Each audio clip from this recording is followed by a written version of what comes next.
Sejam todos muito mais que bem-vindos a mais um episódio do podcast Opinião Segura, diretamente, episódio super especial, diretamente da LAAD 2025. Como vocês podem perceber, estamos literalmente no centro da LAAD, em um estúdio no formato de aquário que a Flash Engenharia montou para a gente, e temos oportunidade aqui de entrevistar especialistas, autoridades, CEOs de grandes empresas que estão aqui na feira demonstrando seus produtos e as suas tecnologias. E eu tenho a honra de receber aqui nos nossos estúdios o meu amigo Ricardo Ferron, CEO da Steelbras, que vai poder falar um pouco sobre um assunto de vital importância para o homem policial na rua, que é a comunicação. Seja bem-vindo, meu amigo. Primeiro, eu queria agradecer a oportunidade. É muito importante para nós poder participar e ajudar naquilo que for possível, levar informação para o pessoal do trabalho que a gente faz, que já está próximo a 30 anos. Em 26 a gente completa 30 anos de atividade.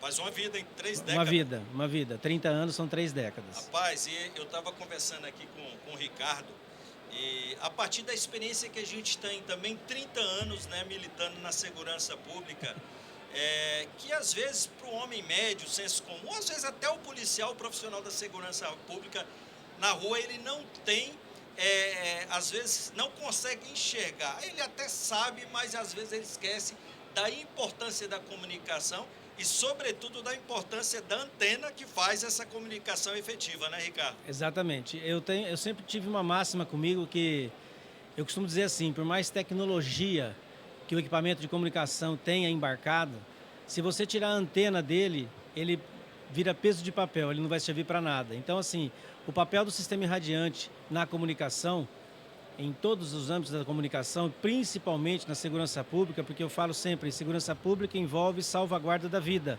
Então, a responsabilidade ela é dobrada.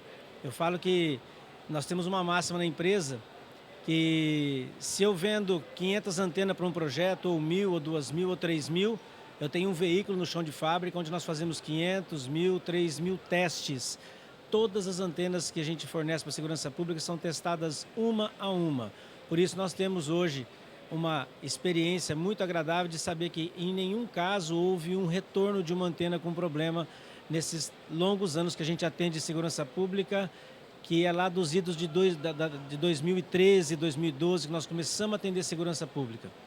E, Ricardo, é importante a gente esclarecer para o público, né, em que pese a gente tem inteligência artificial, né, a tecnologia, já estamos na geração 5G e por aí vai, mas as pessoas se esquecem que, de fato, ainda é muito importante a radiocomunicação, rádio, antena, né, sobretudo para o operador de segurança pública. E aí eu até peço desculpas aqui às pessoas que estão nos acompanhando aí de casa. A gente está no centro da feira e o barulho é natural e até bom que tem. A gente está no stand aqui com várias viaturas, com rotolite ligado, e a gente vai tentando conversar aqui com as nossas autoridades, né? Então, Ricardo, eu estava falando que, em que pese toda essa evolução da tecnologia, né, da tecnologia 5G, mas é importante a gente perceber, sobretudo para o policial que opera em situações complexas, né? Por exemplo, lá em Brasília, na Esplanada, num show em que há uma grande concentração de pessoas, que a gente percebe que essas tecnologias 3G, 5G, oferecidas pelas operadoras, não funcionam. E o policial, o profissional de segurança pública, ele precisa, de fato, de ter uma radiocomunicação efetiva e adequada para que ele possa desenvolver o seu mistério. O rádio é um dos meios de comunicação em tempo real que eu acho que é muito eficiente. A gente tem uma máxima, quando a gente fala de salvamento, de defesa civil, quando as catástrofes acontecem, onde você acaba com energia, onde a herbe de celular às vezes é comprometida, ainda o rádio, uma bateria, uma fonte de energia solar, você tem comunicação lá no foco do problema. Então o rádio, em missões críticas, ele nunca acho que vai deixar de existir. Ele tem muita tecnologia embarcada hoje, você tem geoposicionamento, você tem um monte de funções atreladas ao rádio. Nós fazemos antena hoje, para ter uma ideia, com GPS, GPRS, Wi-Fi e a antena para a comunicação do rádio. Então, assim, tudo isso embarcado, integrado numa solução de comunicação de viaturas, mas o rádio não deixa de existir, ele tem sempre o papel dele. E é o que eu falo, a comunicação em tempo real hoje, a eficiência que o rádio dá, dificilmente outro sistema tem para dar até o momento. E, cara, a Steelbras, ela tem como ponto de concentração mas as forças de segurança pública, polícia, corpo de bombeiro, ou atende o mercado privado? Qual é o foco principal da Steelbras? Nós temos vários segmentos que nós atuamos. A Steelbras começou há quase 30 anos atrás fazendo antena da faixa do cidadão para atender o caminhoneiro. É uma fatia de mercado que há quem pergunte, mas ainda existe rádio nas estradas? Existe. Sim. A comunicação local, nada vai substituir o rádio. As pessoas, às vezes, que são, de certa forma, leigas em relação ao rádio, acham que o rádio a pessoa vai usar para comunicar na empresa, em casa. Não, para isso tem um telefone, para isso tem uma série de outros meios. Mas o rádio é aquele companheiro do motorista que está na estrada falando com o da frente, com o de trás, com algumas bases fixas pelo caminho, onde ele pega informação. Isso é tão atual que nos Estados Unidos, por exemplo, as grandes marcas de caminhões já vêm com predisposição para a instalação do rádio faixa do cidadão, que eles chamam lá de Citizen Band. Então, assim, num país com extensão territorial como o Brasil, a faixa do cidadão ainda funciona muito bem e deve funcionar por muito tempo. A gente começou com isso, mas de lá para cá, o próximo passo que a gente deu foi na área de segurança pública, atendendo alguns requisitos na época que não era disponibilizado no Brasil e a gente sese lançar novos produtos, atender algumas especificações, investir no setor da área de segurança pública. Aí a gente começou a entender a importância disso, né? O quão era importante e de tamanha responsabilidade atender projetos da área de segurança pública. Então, o maior compromisso do policial, por exemplo, é a segurança do cidadão comum, né? E a dele. A dele tem que também estar em evidência, porque senão ele não consegue salvar ninguém nem proteger ninguém.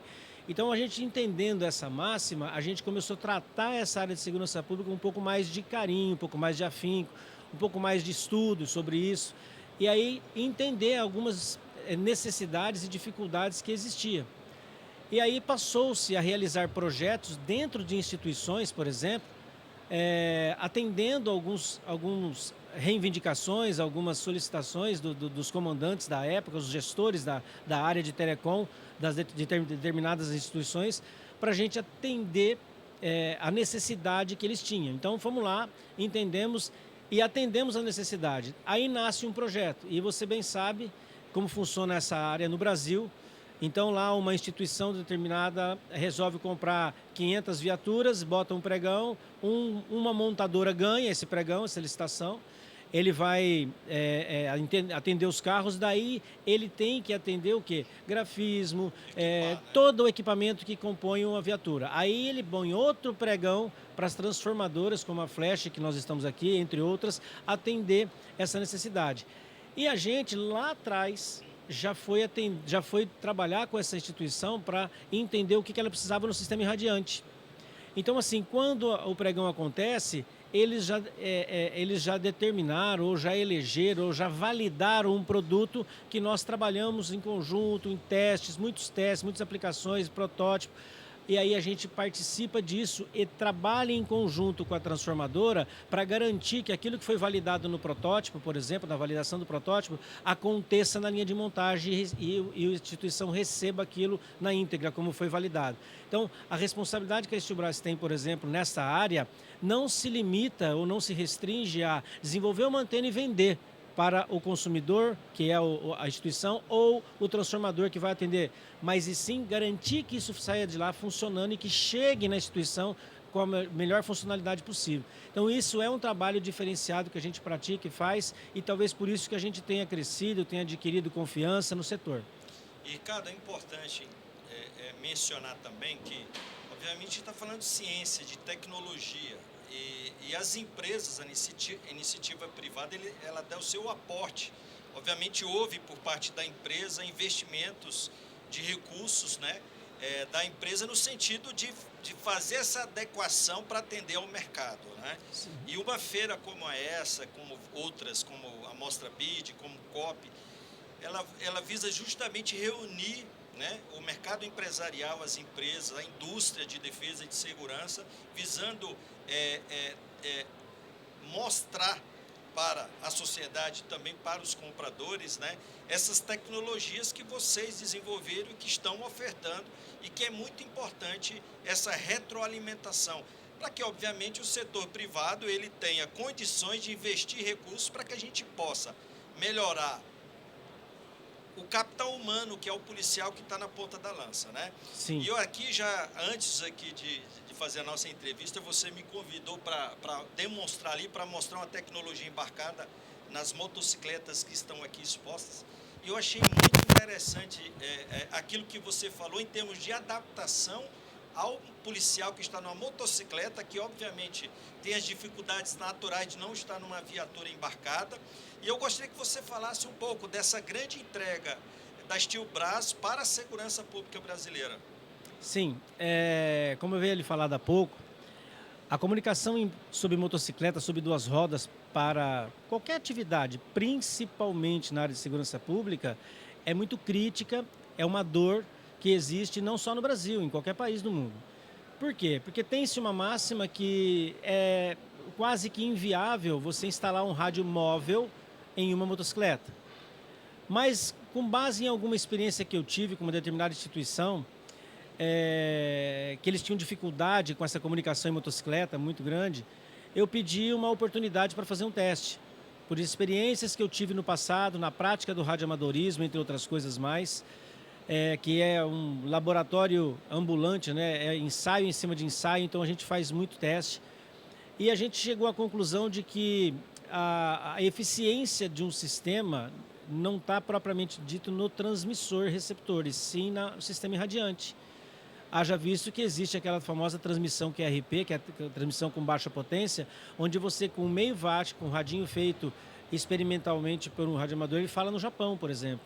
Então, assim, o sistema irradiante é que é o grande precursor de uma efetividade na comunicação, no enlace da comunicação. Aí eu pedi uma oportunidade para o gestor na época dessas motocicletas para a gente fazer um teste. Mas, como eu havia lhe falado, a gente pegou uma mudança de governo, atrasou e ficou um pouco de lado o projeto. Mas a gente chegou e constatou que a motocicleta tinha condições de falar com um HT,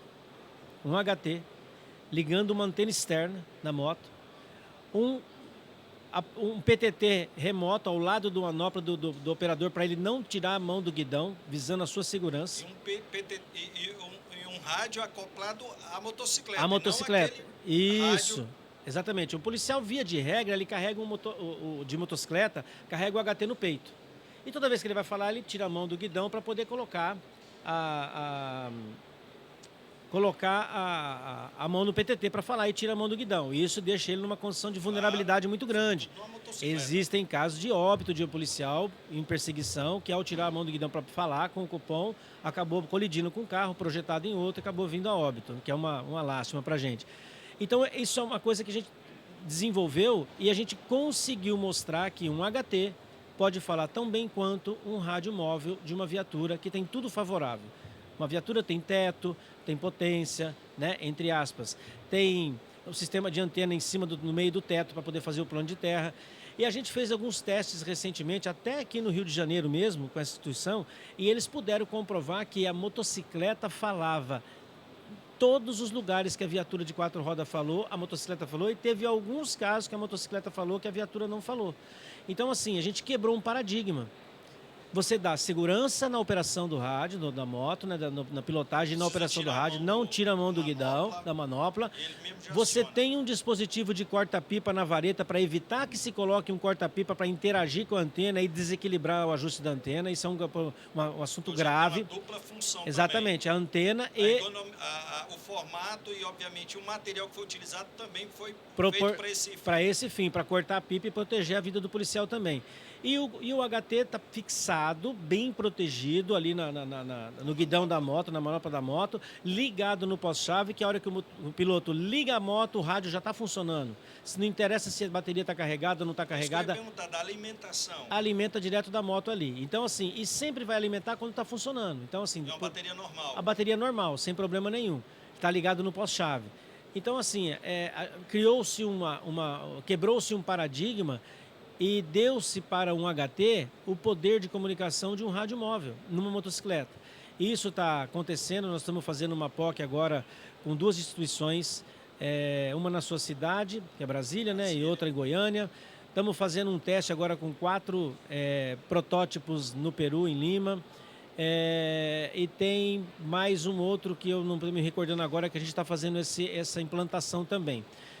A polícia, Brasil, a PMSP, eu só posso falar porque foi feita uma POC e validou o projeto. Eles vão aplicar mais no interior, porque na capital eles têm um sistema de cobertura muito bom, que contempla o HT em toda a área da capital. Então eles têm essa dor mais no interior. E no momento oportuno vai ser implantado. Então a gente já tem uma POC feita na Polícia Militar de São Paulo, onde foi aprovado esse sistema de comunicação nas motocicletas. Então, assim, eu acho que isso vem para revolucionar, para ajudar o policial a praticar a sua função sem comprometer a sua segurança e podendo fazê-la da melhor maneira e mais prática e eficiente possível. E, Ricardo, isso que você falou é interessante, porque hoje é o que se busca a proteção do profissional de segurança pública, a gente falar em qualidade de vida do trabalho, né? Sim. Sobretudo a inteligência, e a gente sabe que as motocicletas, os acidentes, né, deixam muitas sequelas, né? Então você imagina, é um investimento que você faz na motocicleta que você está evitando. Não vou nem falar que, obviamente, é o maior ganho, que é você proteger a vida de um policial. Agora, imagina um acidente de trânsito, Sim. os gastos que tem, obviamente, inclusive para a própria instituição, né? Então, qualquer tecnologia que você acople, que você vai garantir maior segurança para o operador, isso é bem-vindo. E você falando aqui, eu estava pensando, né? Porque a gente sabe, obviamente, que às vezes uma viatura de 4 rodas, né, um veículo, ele vai ter algumas limitações em alguns terrenos, né? Coisa que a moto não. Então, você tem uma moto off-road, e a gente sabe que também, dependendo da localidade, se for numa área rural, se você tiver um ponto mais alto, você melhora a qualidade da radiocomunicação. Então, assim, aí eu fico imaginando aqui, vai ter local que uma viatura não vai poder entrar. Já uma moto, ela entra, ela sobe um espaço curto, elas podem acessar locais mais altos e mais remotos e inclusive, às vezes, a depender, ter um melhor sinal, né? Sim. Quanto mais alto você estiver, mais favorece a comunicação, mais favorece o enlace, porque você dribla e você pula os pontos de obstrução, né, no meio do caminho. Mas a motocicleta, para a força de segurança, é assim, não é só na área off-road. Você pega os grandes centros como São Paulo, Rio de Janeiro, dá um acidente na Marginal Tietê, por exemplo, em São Paulo, a motocicleta chega e a viatura não chega no local. Dependendo da aglomeração que tem no trânsito ali naquele momento, do tanto que está congestionado. Então, assim, a praticidade de trabalho do policial de motocicleta é muito maior do que a do veículo de 4 rodas. Agora, com esse poder a mais de comunicação, com certeza vai fazer uma diferença muito grande em relação à segurança e ele cumprir a missão dele. Porque, como eu falei para você ainda há pouco, eu tive um caso na minha cidade, um policial fazendo uma perseguição e ele tirou a mão do policial, desequilibrou, ele colidiu com o carro e foi projetado em outro carro. Ele veio a óbito. E até uma pessoa que trabalha no Copom da minha cidade falou: nossa, Ricardo, aquela solução, se já tivesse chegado aqui, talvez a gente tinha poupado a vida desse nosso colega. Então, assim, essas coisas é até de arrepiar, mas eu tenho certeza que em muito pouco tempo isso vai estar em prática, vai estar funcionando e vai facilitar a vida de muitos policiais. Vai aumentar a abrangência de trabalho dele na área de comunicação e ele vai, com certeza, desempenhar a função dele com segurança. E, Ricardo, você falando aí, a gente sabe que o principal combustível para o operador de segurança pública é ele se sentir protegido. Então, quando ele percebe que a força, a instituição, investe em um equipamento adequado, na Polícia Militar Federal houve investimento em jaquetas de proteção motociclística, né, com um determinado dispositivo que, caso o policial ele sofre uma colisão, um acidente, ela infla, né? Uma tecnologia bem interessante. E diversas outras tecnologias que são incorporadas à atividade policial nas suas viaturas, nas suas motocicletas. E é justamente isso que vai motivar mais ainda esse profissional para atuar defendendo a sociedade. E ao mesmo tempo, quando ele não tem essa proteção, seja uma viatura que não é preparada e adequada para a função policial, seja um equipamento de proteção, um colete, às vezes vencido ou estando sem colete, uma arma que não é adequada e proporcional ao armamento que hoje o crime organizado tem utilizado. Então, todos esses artefatos e essa tecnologia que vocês são vanguardistas vem justamente a calhar para que o policial ele se sinta muito mais seguro, né? E uma outra questão que a gente tem falado muito e debatido nas diversas entrevistas que eu fiz e em alguns até livros que eu já publiquei, seja coletânea de artigos científicos, seja artigos da minha autoria, o que a gente percebe, uma crítica que a gente faz, é que quem é que hoje estuda, pensa, investe em tecnologias visando melhorar a segurança pública, o trabalho policial, né? Então, hoje a gente tem as academias civis, entre aspas, as universidades, os núcleos de estudos, centros de pesquisa, e o que a gente percebe é, às vezes, muita crítica, muita fala no vazio, que não entrega solução para as polícias, né? Então, raríssimas exceções a gente tem universidades, os centros dedicados à tecnologia, a estudar tecnologias visando garantir a melhoria da qualidade do trabalho policial. Aqui eu falo uma coisa simples, por exemplo, né? Hoje as viaturas são empregadas pelas forças policiais. Até um tempo atrás, o que acontecia muito era que lotes, né, que eram separados, às vezes, por uma má produção naquelas viaturas, eram jogadas e entregues para as polícias. Hoje a gente já percebe que tem mudado, tem alterado, mas ainda não existe estudos aprofundados para descobrir, e o próprio mercado das empresas, né, que são multinacionais, elas possam direcionar um veículo que de fato sirva e seja fabricado para o policial. O que a gente percebe são adaptações de alguns modelos, e em Brasília teve uma época no Distrito Federal que a gente teve muito capotamento de viaturas, que eram caminhonetes muito altas, né, e com policiais que a gente estava se acidentando em serviço, né?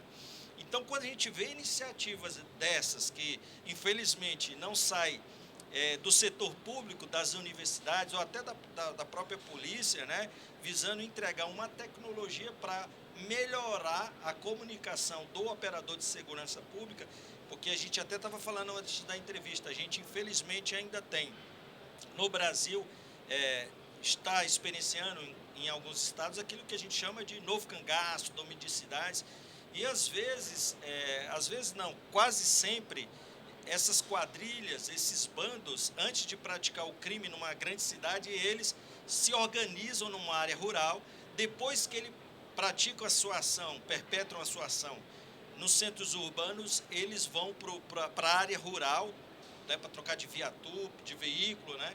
E às vezes vai ser aquele policial que está naquela localidade longínqua que vai se defrontar com esses marginais.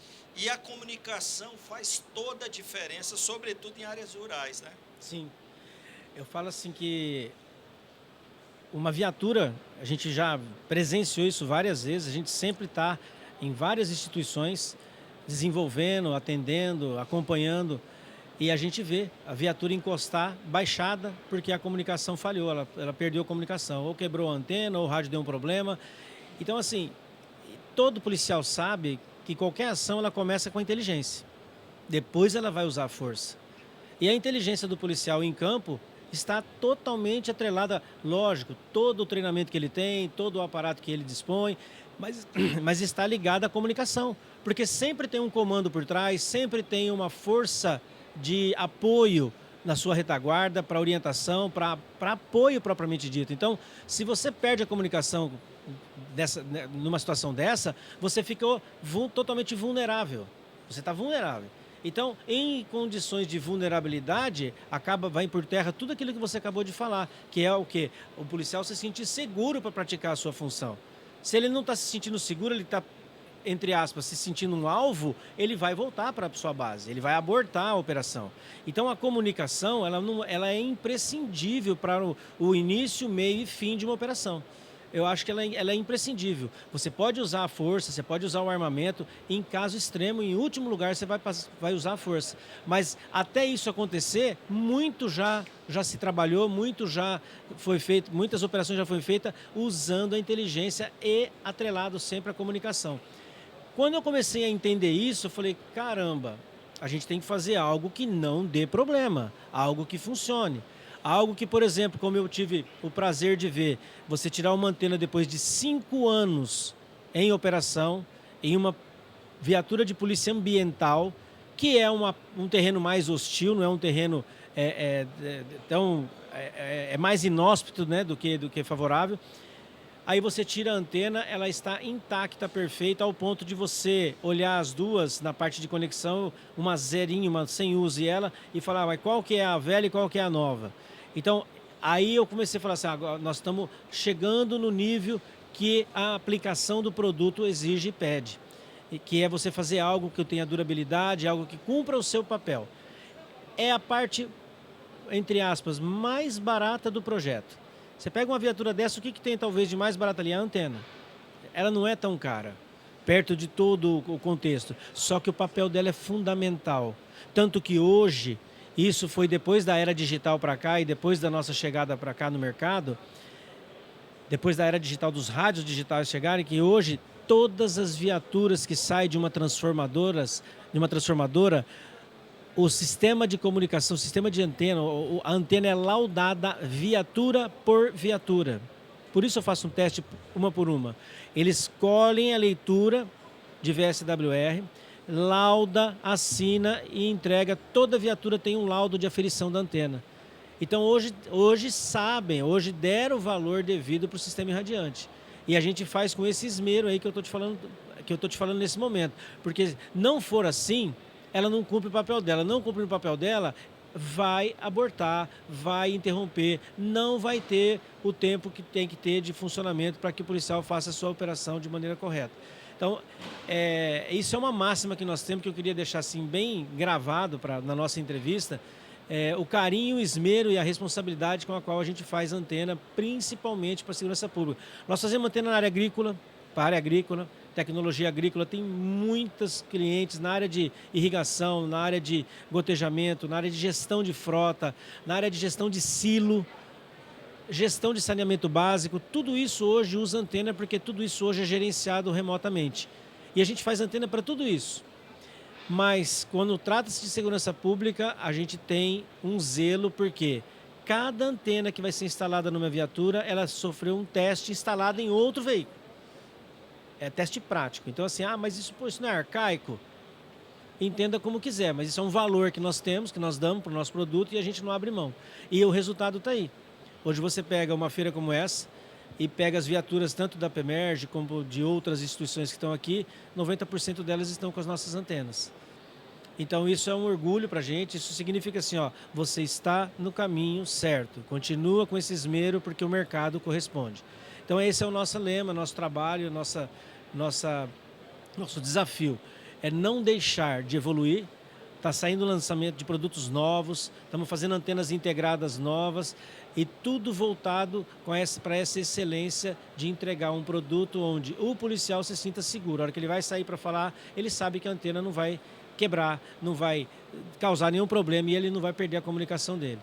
Porque na hora que precisa de um socorro e você precisa chamar alguém e aquilo não funciona, dá uma sensação de solidão, de fragilidade, de impotência muito grande. Por mais que você esteja armado, você está no foco de uma operação, de um lugar perigoso. E você perdeu a oportunidade de pedir um socorro, de pedir ajuda, um reforço. Só quem já passou sabe. Né? Se você perguntar para mim, você passou? Graças a Deus não, mas eu tive inúmeros depoimentos assim, de policiais, ao longo de 2013 para cá. Então a gente sabe o valor que tem e é isso que a gente carrega, essa bandeira que a gente empunha. E, Ricardo, é importante também deixar um pouco esclarecido, né, até pela expertise e a prática policial, que o colega lá de casa, ele tem que entender que a antena que é feita, obviamente, para um veículo vai ser diferente muito daquelas que a gente tem no rádio, né, que eu até me lembro quando tinha rádio, aquelas antenas mais frágeis, né? Então, assim, quando você embarca uma antena num veículo, ele já precisa de uma outra estrutura, né? Quando se embarca numa viatura, aí essa necessidade de uma qualidade, ela amplia-se consideravelmente. Sobretudo, a gente até brinca, né, Ricardo, que às vezes a gente, nas nossas ruas, a gente tem uns caras que a gente chama de cupim de aço, que os caras conseguem acabar essa com a frase eu já as ouvi. viaturas duram pouco, né? A viatura policial é média 5 anos, porque é rodando direto, sujeito a intempéries, o policial corre, balança para cá, entra num local, vibra, vai passar num local que tem muita árvore. Então a viatura, e ela está num local que ela precisa estar, né, no topo, né, no caso da viatura ali, então está muito sujeito a muita vibração, a diversas condições severas de uso. Sim. Então a antena, ela precisa ter uma adequabilidade a tudo isso, e é aquilo que você falou, né, em testes e até depois, né, de muito uso, você perceber que a antena ainda está continua ali, né? Às vezes troca a viatura e permanece a antena, e só passa a antena de uma viatura para outra em determinados estados que às vezes tem dificuldades financeiras e orçamentárias. Exatamente, isso também acontece.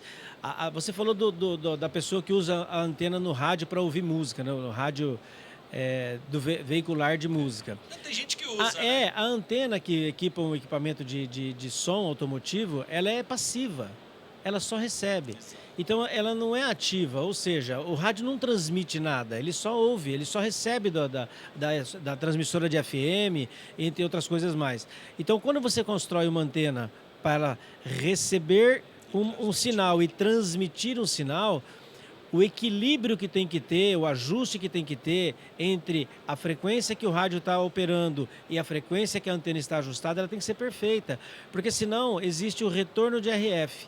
Aí ela começa a ter problema técnico, a viatura começa a não ter, o rádio começa a não ter a rentabilidade, a proporção e a abrangência de sinal. E às vezes a pessoa pensa que é no equipamento. E não, às vezes é a antena desajustada. Então, se a antena tiver ajustada corretamente, bem vedada, porque a água é inimiga da RF. A água e radiofrequência não caminham juntas. Se entrar água no cabo de transmissão, se entrar água na conexão da antena, você vai perder isso fatalmente. Ela vai dar problema. Vai dar um VSWR alto, o rádio pode vir a queimar se não tiver um bom sistema de proteção. Então, é muito técnico, são muitos os cuidados que você precisa ter para equilibrar o sistema irradiante com o transmissor. O transceptor, melhor dizendo, né? O transmissor e receptor. Então você precisa ter uma expertise, a gente tem hoje um corpo de engenharia na fábrica que faz software de simulação. Nosso protótipo hoje, nossa prototipagem hoje é 95, 98, 99 nas antenas fixas de assertividade. Porque a gente faz toda uma lição de casa antes. Então associa-se condição elétrica, hermeticidade e resistência mecânica. São essas três, essa tríade que é que sustenta uma antena e dá a condição dela ter uma longevidade, uma vida útil boa e um bom funcionamento. Então ela tem que ser hermética, tem que ser muito bem vedada, ela tem que ter resistência mecânica, ela não pode quebrar com um simples resbalo num galho de árvore e ela tem que ter um bom equilíbrio elétrico. Então, por isso que eu falei para você, a gente conseguiu uma diferencial nas motocicletas porque a gente fez, através de ajustes, um bom equilíbrio elétrico na motocicleta, mesmo não tendo um plano de terra favorável. Aí nós conseguimos fazer com que o equipamento funcionasse tão bem quanto um veículo de 4 rodas. Então, eu falo assim, ó, mais uma coisa, um jargão que eu vou falar para você entender. A pessoa estuda telecomunicações, faz a faculdade de engenharia de telecomunicações e no final da sua faculdade ela tem, lógico, focando no sistema irradiante, ela tem uma frase que diz assim: é um conjunto de variáveis que faz uma antena se comportar de forma A ou B. Não basta você fazer ela no estado da técnica perfeita ou o mais perfeito possível. Eu tenho que driblar essas variáveis, eu tenho que ter expertise na implantação, na instalação, para ela funcionar de acordo com como ela foi projetada, senão ela não funciona. São muitas as variáveis que vai fazer ela funcionar bem ou mal. Ela ter um bom ou um ruim funcionamento, ela não ter um bom funcionamento. Então, se a pessoa que instala não tiver expertise, não tiver talento para fazer, eu posso fazer a melhor antena do mundo, ela não vai funcionar bem, se ela for mal instalada. Então, a gente também enfrenta a condição de fazer algo no estado da técnica bem feito e contar com a competência de quem vai implantar.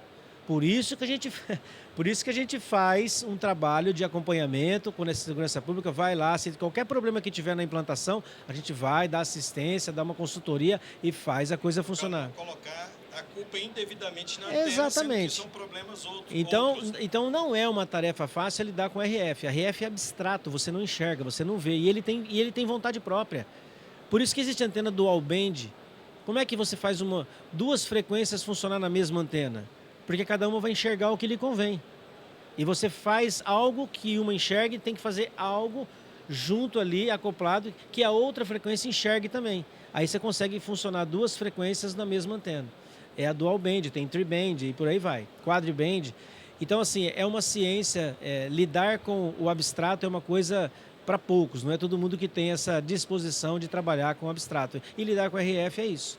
Então, você precisa ter essa expertise para fazer a coisa funcionar de forma correta. E, Ricardo, é uma questão que a gente tem percebido no Brasil, a gente tem, querendo ou não, tentado alterar o status quo. A gente que trabalha e se devota a estudar ciência e tecnologia aplicada à segurança pública e à ciência policial, o que a gente percebe é que o Brasil ainda é muito imaturo no que pertine a ter órgãos de controle que vai aferir a qualidade de determinados produtos, né? Então, você falando aqui, aí vamos para o plano o raciocínio que eu já tive em relação a outros produtos, que eu já tive algumas conversas, inclusive com idealizadores de tecnologia ou CEOs de algumas empresas, que é quando você tem um produto como o seu, adequado, perfeito, testado, e aí você tem outras empresas que ofertam, entre aspas, produtos assemelhados, não vou falar semelhantes, mas a gente, às vezes, assim, o objeto do edital, a forma com que a administração pública apresenta que vai adquirir, e aí eu estou falando no caso da antena, porque às vezes quem tem que vender a tecnologia como um todo, né, entregar é a empresa que foi licitada, né? Mas assim, o que eu quero, a nossa conversa aqui, a pergunta que eu queria fazer é mais no sentido de dizer o seguinte: a ausência de uma instituição pública ou privada para certificar e para dizer, olha, o padrão de antena adequado é esse, então você tem que seguir, qualquer empresa que vai concorrer ou que vai atuar no setor, ele tem que preencher determinados requisitos. E aí, talvez eu sou ignorante na área, talvez você fale, não, Luciano, tem. Mas, de um modo geral, o que a gente percebe é que os produtos voltados à área de tecnologia, na área de segurança pública, por conta do Estado brasileiro e de não ter instituições voltadas, como a gente sabe que nos Estados Unidos já existem algumas instituições certificadoras, elas põem num patamar de concorrência empresas que elas, e aí vem a questão do preço, às vezes ela oferta uma antena com preço, e que às vezes por uma incapacidade do setor, do especialista, de quem está comprando, entender a diferença, né? Então eu queria perguntar para você se você sofre desse mal, se você tem essa dificuldade em relação às certificações que o seu produto tem. Sim, tem uma série de fatores aí que a gente sofre dificuldades para a prática do mercado. Bom, a Steelbras tem um lema, ela tem uma máxima assim, ela não atende nenhum consumidor final. Eu não faço venda para o consumidor final. Não importa que ela tenha um veículo ou 40 mil veículos. A gente não vende para ele. A gente sempre, eu acabei de falar agora para você da expertise de implantação. Então a gente sempre está junto com uma empresa que vai nos representar, que vai fazer a venda, a assistência, o atendimento, o pós-venda. Então a gente não pratica venda direta para nenhum setor do mercado. Então não faço isso. O que a gente faz? A gente vai e vende o conceito. Isso é uma coisa. Conceito para a instituição. Aí a instituição valida. Aí quem vai prover o sistema de comunicação, que são os fabricantes de rádio, por exemplo, né, que são várias marcas, ele vai atender, ele quer atender a instituição. Então, se a instituição tem um produto validado, ele já entrega aquele, ele não tem dor de cabeça com aquilo. Entendi. E o pregão e a licitação fica por conta deles. A antena é só um ator coadjuvante. Mas nós temos outros fatores que nos dificulta nesse mercado da seguinte maneira. Perdão. Nós temos a agência reguladora, que é a Anatel, na área de telecom.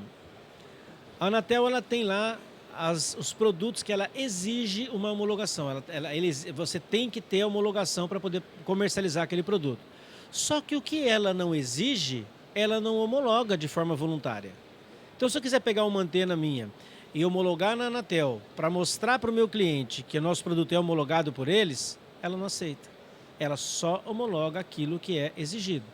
O que não é exigido, ela não homologa. Se eu quiser, eu tenho que pagar um órgão, pagar uma empresa certificadora para homologar aquilo e eu ter o valor da certificação dessa empresa homologadora, se eu quiser ter alguma coisa nesse sentido. Então, ela não tem. Isso é um dos fatores que a gente enfrenta. Eu já deixei de vender, por exemplo, cliente meu deixou de vender para uma empresa estatal, porque ela exigia uma homologação, e a coisa é tão complexa que quem exige a homologação não sabe que o órgão que homologa não homologa de forma voluntária. Então, aquele produto não é passivo de homologação, não adianta você exigir que não vai ter como entregar aquilo homologado pela Anatel. Então, para você ver como que é complexo a coisa. Às vezes, quem bota a exigência não tem consciência do que é a realidade que a gente enfrenta, que é o órgão não vai homologar. Ponto. Segundo, então vamos lá, um órgão de Estado hoje, um governo de Estado, ou o governo da União, vai fazer uma compra. Aí ele vai importar o equipamento, o rádio. O produto que ele importar tem isenção, se é estadual do ICMS, se é federal do IPI, dos impostos federais. Mas se for eu que for vender para o pregão, eu não tenho isenção de nada. A gente vai participar pagando todos os impostos. Então, existem algumas coisas na política de venda a governo, a instituições governamentais, que elas não são assim muito equilibradas, né? Tanto nessa parte de homologação, quanto na parte tributária, entre outras mais. Agora, a gente não deixa de fazer o nosso trabalho e de ir lá, atender a necessidade da instituição e essa situação de homologação, de regime tributário de importação, a gente tenta compensar isso com atendimento, com pós-venda, com atendimento na implantação, no desenvolvimento, entre outras coisas mais, e tentar ganhar pelo estado da técnica. Agora, quando acontecer da nossa legislação validar um produto na sua condição técnica, pelo estado da técnica e não por outro motivo qualquer que seja preço ou qualquer outro tipo de vantagem, aí a gente começa a eliminar esse tipo de problema. Porque aí as pessoas que se propõem a fazer algo dentro de uma técnica, dentro de uma condição favorável, bem feita, que vai atender a necessidade daquela instituição. Porque assim, isso a gente já cansou de ver em muitas situações que a instituição joga dinheiro no ralo. Compra algo que não funciona, compra algo que não tem vida útil, e aí aquele dinheiro não adianta, custou mais barato, mas não funcionou, não atendeu. Então você perdeu aquele dinheiro público, né? Que é um dinheiro que vem da gente, dos impostos. Então a gente enfrenta sim esse tipo de coisa. Seria muito bom.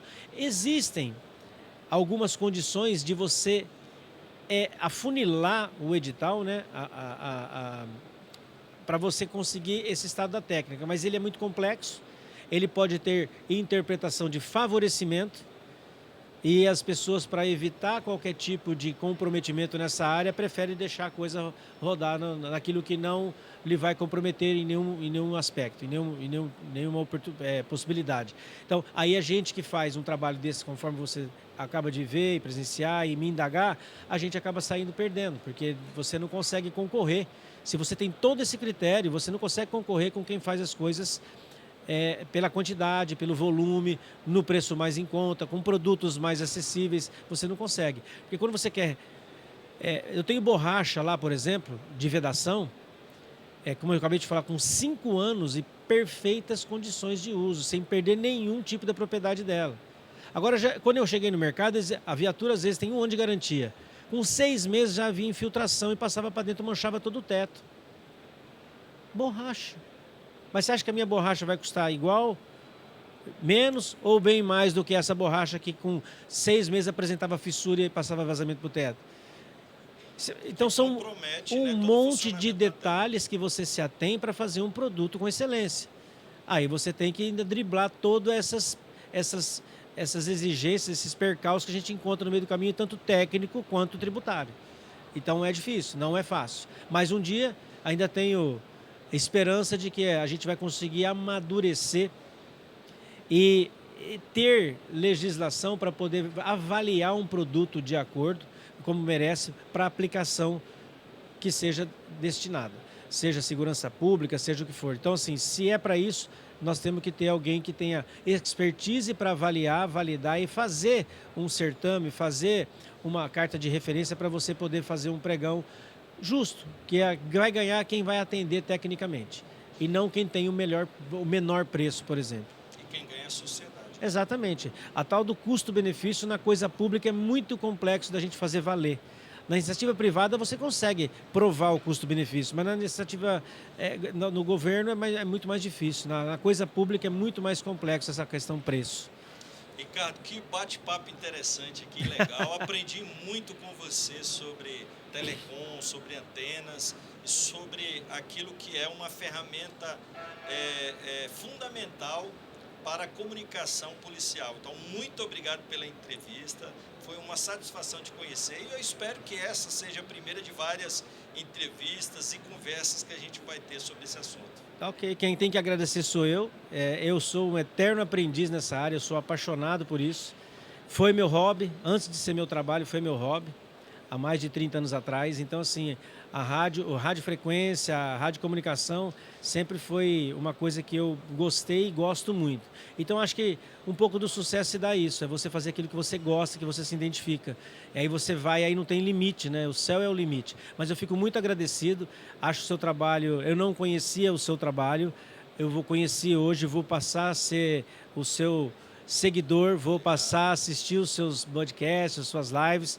Eu acho que essa riqueza de informação que você traz em ramos, em segmentos variados, ligada à segurança pública, ligada a essa área, muito me agrada. Eu acho que todos nós vamos aprender muito e temos muito a aprender com uma iniciativa como essa sua. Então, parabéns pelo seu trabalho também e muito obrigado por me dar essa oportunidade de estar aqui com você.